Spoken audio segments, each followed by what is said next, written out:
Buongiorno e benvenuti a questa nuova puntata di Sicilia 24 Focus, che oggi prende spunto dalla incredibile disavventura di Federico Ottaviano, il medico ragusano di 67 anni, disperso durante un bagno al largo della costa, ha resistito, forse già l'avete saputo, in acqua 20 ore. È stato recuperato ieri, ha raccontato che è rimasto a galleggiare e si è fatto trasportare fino a riva dalla corrente. Esperienza sicuramente, familiarità con l'acqua ed esperto velista qual è, ma anche freddezza e niente panico hanno compiuto questo miracolo. Ma non tutti posseggono queste doti e non tutte le disavventure hanno l'happy end, anzi questo è stato un tragico weekend da questo punto di vista. Un bimbo di 10 anni annegato nel lago di Bilancino e annegato anche un tredicenne mentre festeggiava la fine della scuola, e un sedicenne marocchino, parliamo di Nord Italia, che ha perso la vita mentre si è tuffato per salvare due bagnanti. Allora, senza fare allarmismo, ma seguendo le dovute regole, affrontiamo questa estate e ne parliamo con i nostri ospiti che vi presento. Qui in studio con noi c'è Vincenzo Malfitana della FIN, Federazione Italiana Nuoto, sezione Salvamento. Benvenuto. Grazie. Collegato dalla playa di Catania c'è invece Ignazio Ragusa della SIB, Sindacato Balneari. Benvenuto Ignazio. Buon pomeriggio a tutti voi. Eccolo lì, un po' ventilato oggi la playa. E poi andiamo da Vito D'Amico dell'ACS Rescue Dog, addestatore di cani da salvataggio. Ecco. Bentrovati a tutti. Ciao Vito, so che non sei solo. Sei in compagnia, ce la fai vedere subito. Ecco qui la mia compagna di avventure. Eccola qua, come si chiama? Si chiama Emma. Va bene, tra poco... Sto facendo il pisolino. Tra poco andremo anche a conoscere Emma. Allora, Malfitano, cominciamo da lei, perché proprio da questa sezione che escono... Una volta si chiamavano bagnini, oggi si chiamano assistenti bagnanti, comunque figure indispensabili per le nostre estate, anzi direi obbligatoria in base al decreto. Non ci può essere un lido, uno stabilimento balneare senza la presenza di un assistente bagnante. Che requisiti devono avere? Vabbè, i requisiti più importanti l'ha detto lei, no? Non ci può essere l'apertura di un lido o una spiaggia senza copertura. I requisiti più importanti sono il saper nuotare.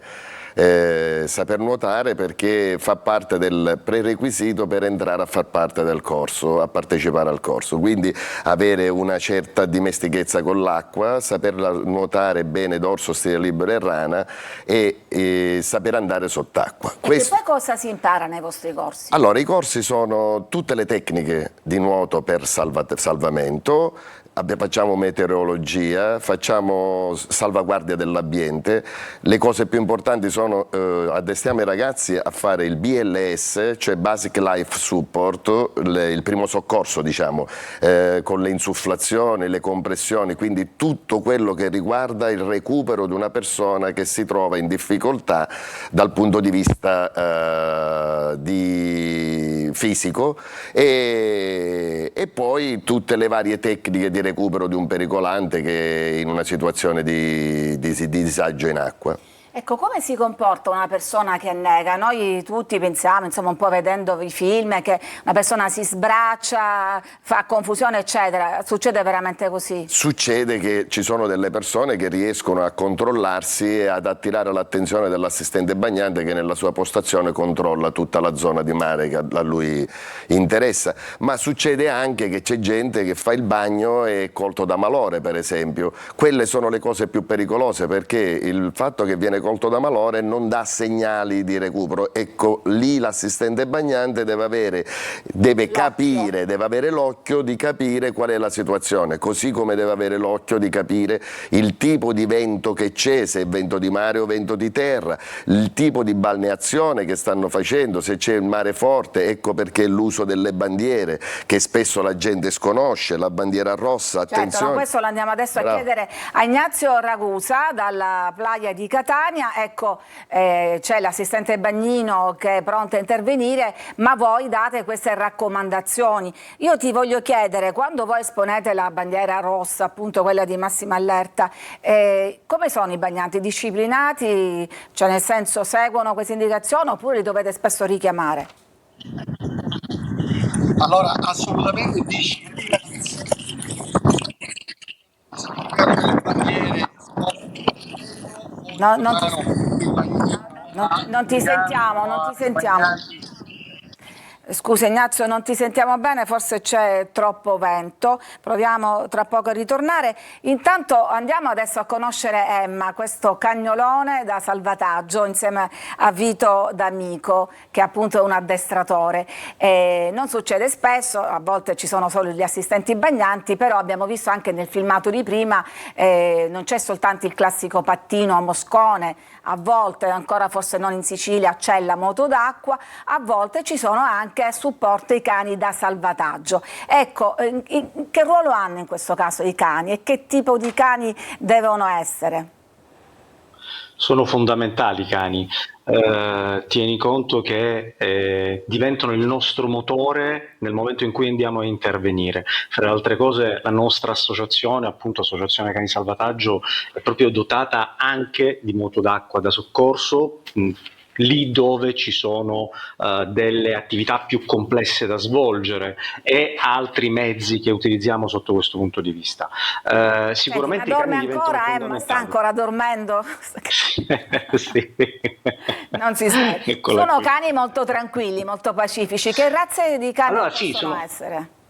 I cani normalmente sono cani Labrador, Golden Retriever, i cani tipici. Ce ne sono anche altre razze che vengono utilizzate per il soccorso nautico, anche se sono di dimensioni maggiori e, come dire, possono avere qualche difficoltà. Tipicamente sono Labrador e Golden Retriever. Emma nella fattispecie è un mix Labrador che ha, come dire, all'attivo, fra le altre cose, 2 salvataggi reali di un bambino di 14 anni durante una gara di canoa e un ragazzo a Palermo invece dove c'era una gara di nuoto in acque libere.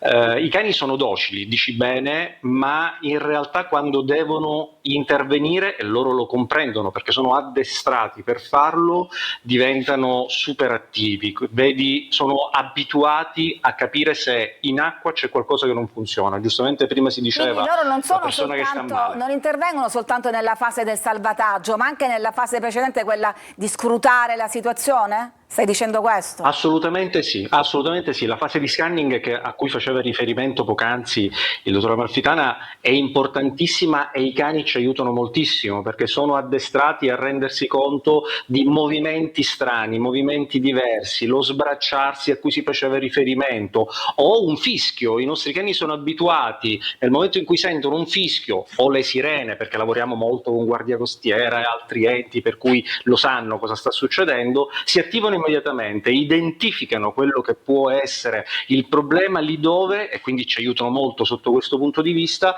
e vengono con noi per trarre la persona che sta male in quel momento e poi riportarci a riva piuttosto che sul mezzo di soccorso che ci serve. Ecco, in questo momento stiamo vedendo queste immagini. I cani hanno questa sorta di imbragatura a cui appunto chi sta negando si può aggrappare e il cane forse rispetto all'uomo ha più forza per restare a galla? Guarda, ti dico una cosa che ti stupirà. I nostri cani riescono a portare fino a 3 persone.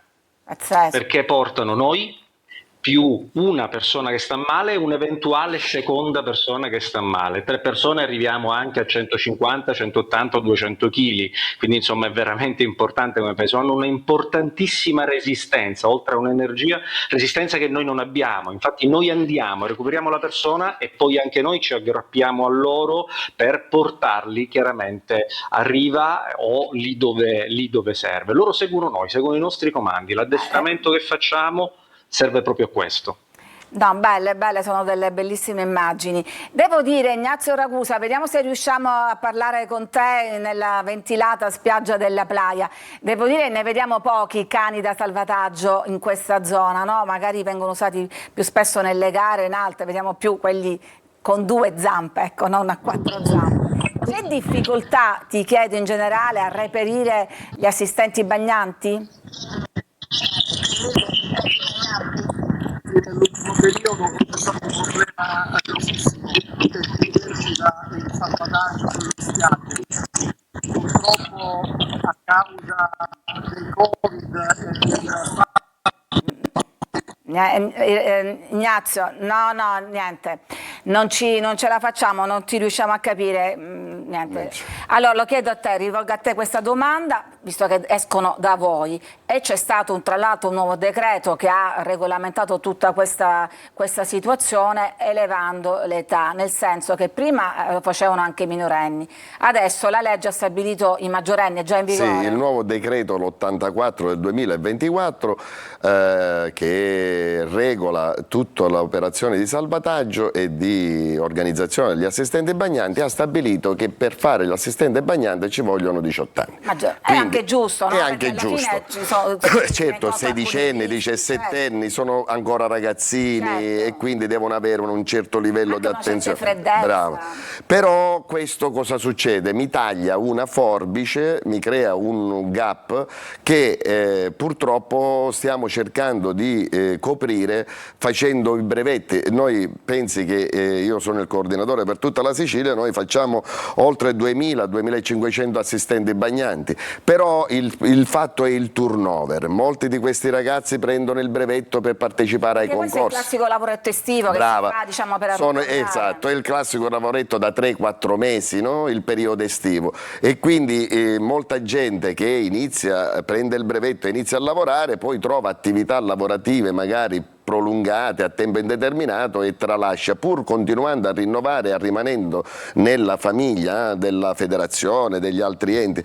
Però questo gap stiamo avendo dei problemi. Abbiamo creato una convenzione tra federazione e SIB degli stabilimenti balneari per avere questo rapporto diretto e fornire gli assistenti bagnanti, perché come hai detto tu non si può aprire lo stabilimento balneare o la piscina o qualsiasi attività senza l'assistente bagnante, quindi è una figura, è un brevetto professionale a tutti gli effetti. Ricordiamoci che questo è un brevetto che ha 3 colpe: l'imperizia, l'imprudenza e la negligenza dell'assistente bagnante, che il giudice poi condanna. Esatto, e quindi si va incontro a questo. Allora noi ci fermiamo, adesso c'è una pausa per la pubblicità, torniamo ancora dopo per parlare di come affrontare in serenità e in sicurezza quest'estate.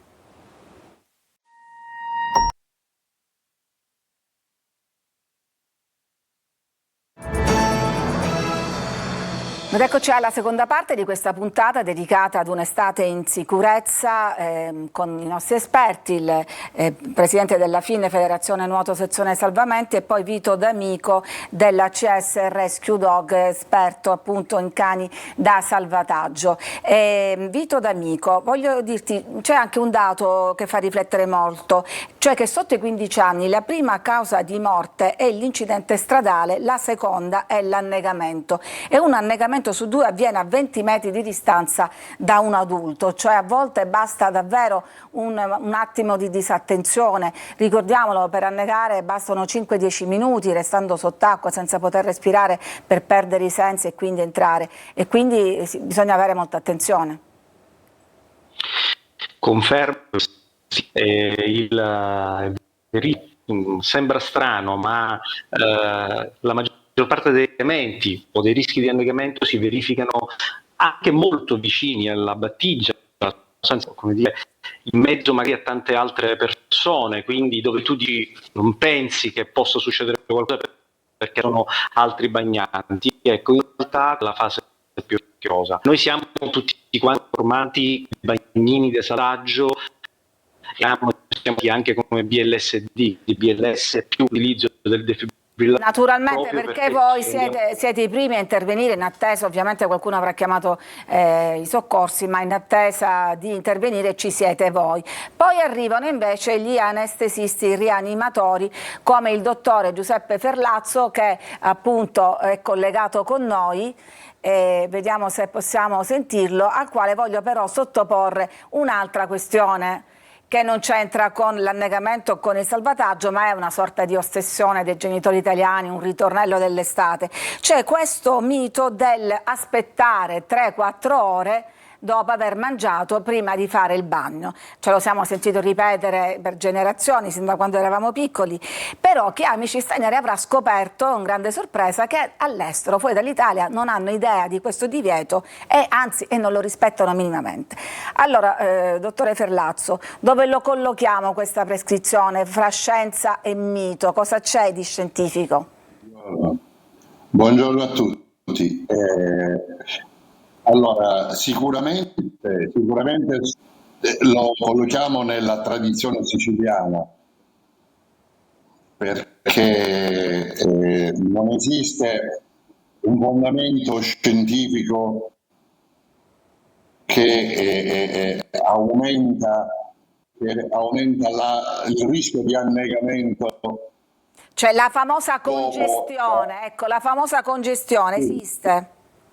La famosa congestione è un uso improprio della parola congestione.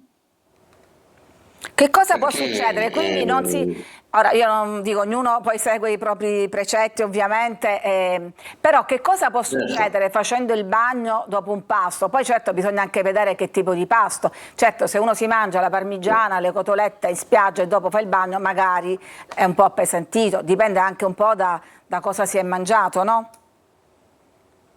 Allora, la digestione attiva un flusso sanguigno maggiore, un maggiore afflusso sanguigno a livello dell'apparato digerente.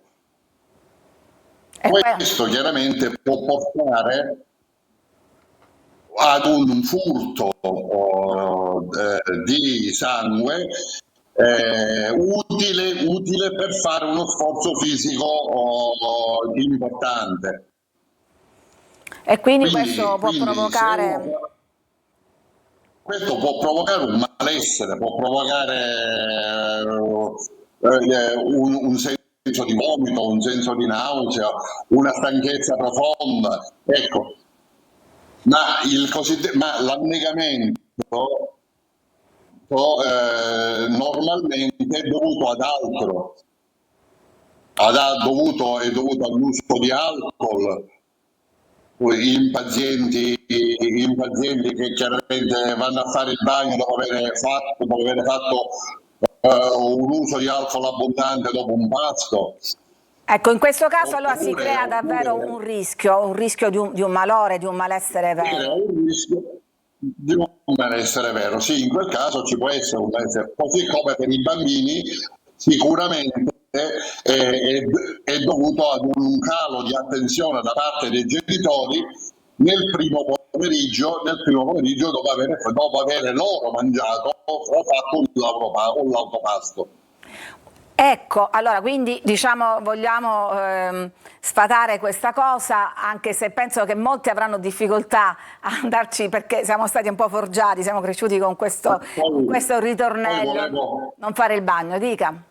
Poi volevo dire, i nostri mari in estate hanno una temperatura media che è superiore a 15 gradi, quindi diciamo scientificamente lo shock termico si verifica per un'immersione in acqua gelida intorno a 0 gradi. Quindi se c'è una grossa differenza. Quindi diventa, tanto è vero che l'OMS proprio si è preoccupato di scongiurare il maggior rischio di annegamento a causa di un pasto. Quindi nell'OMS, cioè l'Organizzazione Mondiale della Sanità, questa causa non è contemplata. Nelle agende di tanti genitori invece sì, ripetutamente. Probabilmente i genitori utilizzano questo meccanismo per avere un maggiore controllo dei bimbi nelle prime ore del pomeriggio, chiaramente. Ma non lo so, io penso che è passato di generazione in generazione, ormai ce l'abbiamo proprio nel DNA e lo trasmetteremo. Siamo in chiusura, facciamo un ultimo breve giro di riflessioni. Intanto le leggo un messaggio. C'è un nostro telespettatore che dice: molti titolari di stabilimenti balneari utilizzano gli assistenti bagnanti per sistemare i lettini, sottraendoli alla sorveglianza al mare. Secondo lei è corretto o si può fare qualcosa perché non accada? Allora, noi facciamo formazione. La formazione non prevede queste situazioni. Non dovrebbero farlo però. Non dovrebbero farlo. Noi li creiamo, poi il ragazzo che va a stabilire un accordo lavorativo con lo stabilimento balneare, è lo stabilimento balneare che si prende questa responsabilità. Ma il bagnino, esatto, l'assistente bagnante deve stare in spiaggia, deve stare in torretta con le sue attrezzature e deve essere pronto ad espletare il suo lavoro, quello per cui è stato formato. Vito D'Amico, un ultimo passaggio con te. Vogliamo raccomandare qualcosa a chi ci ascolta? Se vede una persona in difficoltà, che cosa dovrebbe fare secondo te? Abbiamo perso anche Vito D'Amico, non ti sentiamo più bene. Adesso? Adesso sì. Ok, ho mutato il microfono. Dicevo, sicuramente non intervenire se non hanno delle competenze specifiche, perché il rischio è altissimo. Si rendo conto che spesso si ha voglia di cercare di intervenire, però rischia di mettere in difficoltà gli assistenti, quindi ben soccorso, o noi dobbiamo intervenire, quindi dobbiamo essere molto attenti sotto questo punto di vista. Situazione adeguata, e questo è fondamentale, perché altrimenti si difficoltà cultore chi ha un'azione che anziché provarsi a soccorrere una persona ne soccorre. Perfetto. Questo può sembrare cinico il ragionamento. Lo so, però poi bisogna soccorrere più persone. Vito, ho visto che Emma si è alzata, sta andando in giro, ci vuole salutare per caso? Emma, dai, vieni. Vediamo se riusciamo forse lo so, dai, hop. Forse se vede qualcuno in difficoltà viene, no, anche senza. È un bel cagnone, quanto pesa? Quanto pesa? Si è rimesso a dormire. Sì, si è rimesso a dormire. Emma pesa 35 qualcosa. Beh, tieni conto, tutti i nostri che devono avere un peso e una certa molla per poter fare il lavoro per trasportare. Grazie Vito D'Amico. Dottore Ferlazzo, torno da lei per l'ultima battuta, ma non è che per tanti anni ci siamo preoccupati dei pasti e invece dovevamo preoccuparci del sole, dei colpi di calore, dei colpi di sole che fanno anche male, no? Quello sicuramente. Il periodo estivo espone specialmente i bimbi, gli anziani, i cardiopatici, tutte quelle persone che non hanno una capacità di termoregolazione efficace ai colpi di calore, questi li espone ai colpi di calore. Una cattiva abitudine che è quella delle mamme di coprire troppo i bambini oppure quello di non idratarsi abbastanza espone purtroppo ai colpi di calore. I colpi di calore sono importanti e devono essere trattati perché possono portare a conseguenze anche gravi. È sempre colpa delle mamme, o pasti o colpi di calore, è sempre colpa delle mamme. No. Scherzo, è una battuta. No, ma non voglio dire. No, è una battuta. Assolutamente. Però è importante avere un occhio di riguardo, specialmente per le persone più fragili, quando si va al mare. Bisogna sempre scegliere delle zone d'ombra, bisogna sempre scegliere, avere sempre delle ore meno calde, delle ore meno calde. Mai, ecco, le ore meno calde, le ore più calde sono dalle 10 del mattino alle 16 del pomeriggio. Queste sono le ore più calde nelle quali bisogna sempre cercare una zona d'ombra. O evitare direttamente la spiaggia, ovviamente per i soggetti più fragili. Allora noi siamo in chiusura, ringrazio Vincenzo Malfitana della FIN, ringrazio Vito D'Amico dell'ACS Rescue Dog, ringrazio Giuseppe Ferlazzo, dottore anestesista e rianimatore, ringrazio Ignazio Ragusa che abbiamo perso lungo la strada a causa del vento. Grazie come sempre a tutti voi che ci seguite da casa e a tutti una buona estate.